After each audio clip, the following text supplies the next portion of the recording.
आधार card आणि मतदान card असणं म्हणजे तुम्ही भारताचे नागरिक आहात का? नाही. नागरिकत्वाची खरी सुरुवात होते संविधानाच्या कलम 5 पासून. 26 जानेवारी 1950 रोजी जेव्हा संविधान लागू झालं तेव्हा नक्की कोणाला भारतीय मानलं गेलं? जाणून घेऊया नागरिकत्वाचा हा सर्वात महत्त्वाचा पाया. कलमाचा खरा अर्थ. कलम 5 नुसार संविधानाच्या प्रारंभी प्रत्येक व्यक्ती भारताची नागरिक मानली गेली जर तिचा अधिवास भारतात असेल. म्हणजेच तिचं कायमस्वरूपी घर भारतात असायला हवं. पण फक्त घर असून चालत नाही, त्यासोबत खालील 3 पैकी एक अट पूर्ण होणं गरजेचं होतं. 3 महत्त्वाच्या अटी. 1. त्या व्यक्तीचा जन्म भारतात झालेला असावा. 2. किंवा त्याच्या आईवडिलांपैकी कोणा एकाचा जन्म भारतात झालेला असावा.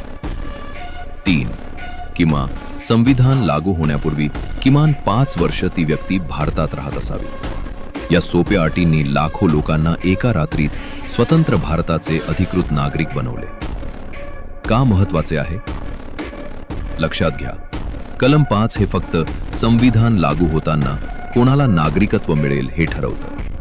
यानंतरचे नियम ठरवण्याचा अधिकार संसदेला आहे. पण आमच्या पूर्वजांना भारताचे नागरिक म्हणून जी पहिली ओळख मिळाली ती याच कलमामुळे. हे कलम भारताच्या लोकशाहीचा पहिला भक्कम खांब आहे. MPSC/UPSC स्पेशल टीप. परीक्षेसाठी लक्षात ठेवा, नागरिकत्व हे संविधानाच्या भाग 2 मध्ये येतं. कलम 5 हे केवळ प्रारंभीच्या नागरिकत्वाशी संबंधित आहे. हे सिंगल सिटिझनशिपचं उदाहरण आहे जे आपण ब्रिटनकडून घेतलं आहे. नागरिकत्वाचा हा प्रवास आता सुरू झालाय. पुढच्या भागात आपण पाहणार आहोत कलम 6.